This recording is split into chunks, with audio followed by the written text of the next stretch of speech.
the suffragettes. They fought a long, hard and bitter fight, often resorting to illegal means to get our voices heard. Us women owe them our respect and gratitude. This week, as we celebrated 100 years since some women won the vote, we've seen calls for them to receive a pardon from the government for the crimes they committed. I disagree. These radical ladies were strong and ballsy, determined to achieve change. They knowingly broke the law to make their point. Controversy and criminality was a deliberate part of their strategy to be heard. They wore their convictions as a badge of honour, and they were proud of them. If we want to show these ladies gratitude, we should do so by continuing their equality agenda, not by diluting their battle and whitewashing history. Pardon me for being so bold, but somehow I think the suffragettes would agree with me.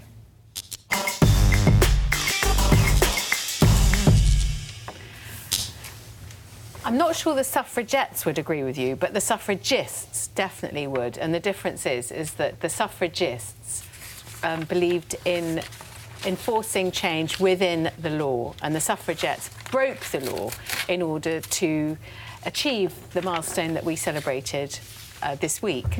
And so actually I disagree, not with you, I completely agree with you, but I disagree with the Fawcett Society that campaigns for women's rights and female equality on this subject.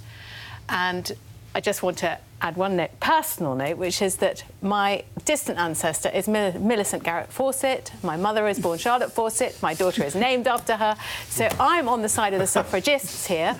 Never ends with you, Johnson, does it? You've got Turkish grandparents. We've got the mummy who died of syphilis. Cheddar Man. I know, Cheddar Man. OK. Unbelievable. So let's just read out a quote. I think the Fawcett Society's got this wrong. And this is from Sam Smethers, who is the head of it. And she says, suffragette activism was for a noble cause and many of them became political prisoners. It would be a fitting tribute to pardon them now. They made such sacrifices so that we could all enjoy the rights we have today in any meaningful sense of the word. They were not criminals. I'm afraid they were criminals. And I don't think Amber Rudd, our Home Secretary, and a woman who has benefited from what they did, I don't think she should pardon them. Do you know, Jeremy Corbyn this week was him who said that if he got into power, he would issue a pardon for all suffragettes. And this really annoys me with... I'm sick of politicians apologising for past deeds, because it's actually... It's virtue signalling, it's totally self-indulgent. They think it makes them look good, so they say. So he's piggybacking on women this week and on suffragettes to try and get some personal publicity, which the Labour Party currently desperately needs. But, you know, you can't keep apologising for stuff that you didn't do. You remember Tony Blair started it years ago by apologising to the Irish for the potato famine. He didn't apologise for Iraq, though, did he? But it had nothing to do.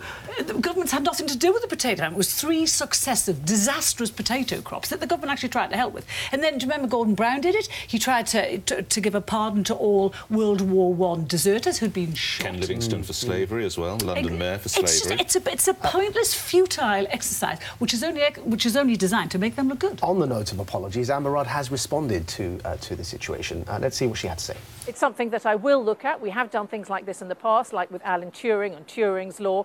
It's quite complicated because there are elements of law which can't just be overstepped because we've changed our views on things. But I have said I will take a look at it. Now, on the note of pardons, I've just got to clarify something. A pardon is not the same as a quashed conviction. So the Turing situation, Alan Turing, and the law no longer exists. It's no longer a criminal offence to be gay, for example. Yes, just because that was Alan Turing's case. Remember, he faced prosecution. He was behind the great Enigma code breaker, and that was just to remind all the viewers.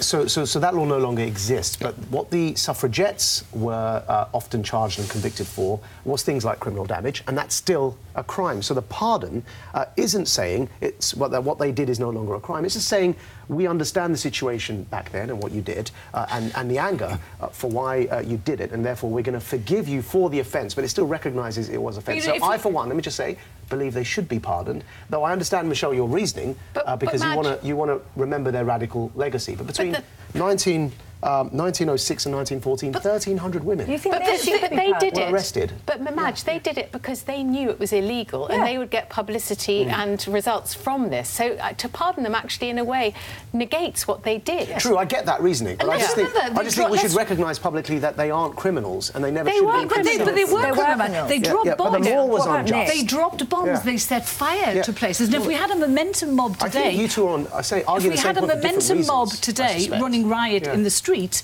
we would expect the cops to arrest them and charge them. If you break an unjust law, I think you're ethically on the right side of history.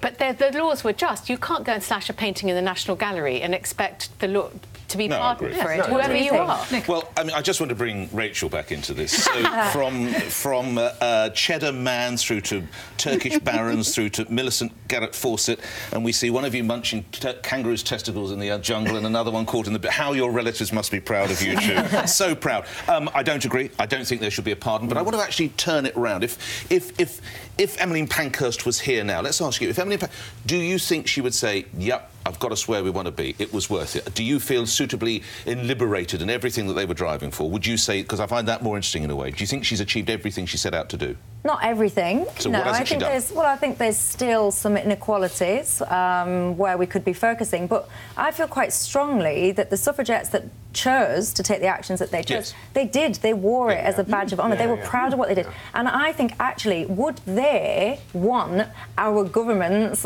forgiveness? No, I think they'd probably stick two fingers up with it and crack on doing whatever it was, the next cause that they felt strongly about. So I just don't think that they would want what we're trying to offer them. Do you feel suitably... I think this is a stupid distraction from the real issues, and there are so far more important battles to be fought and won for women's equality.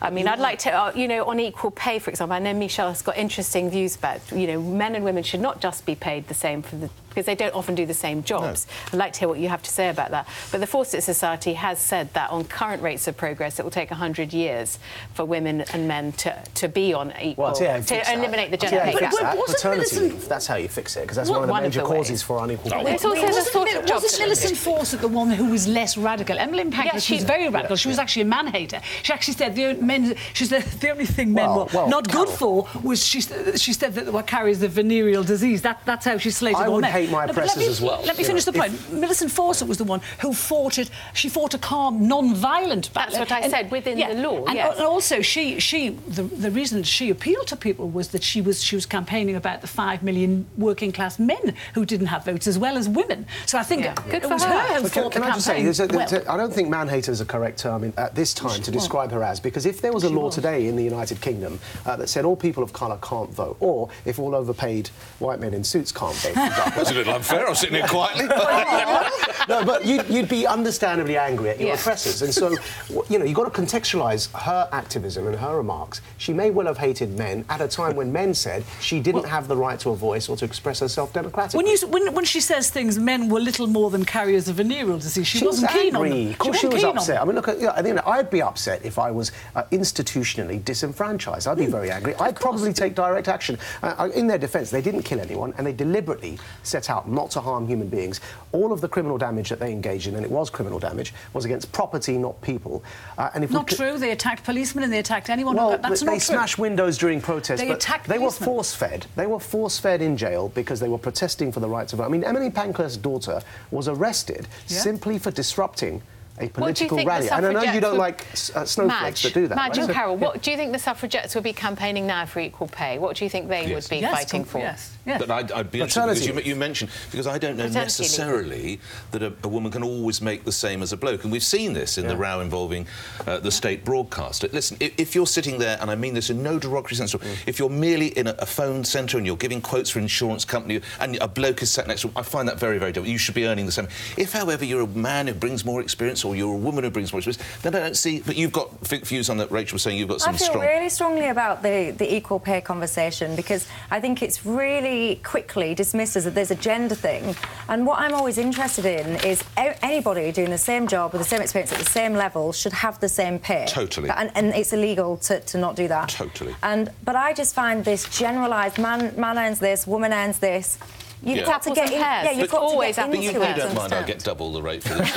Well, we say never mind. I just got myself a triple pay rise, so don't worry about it.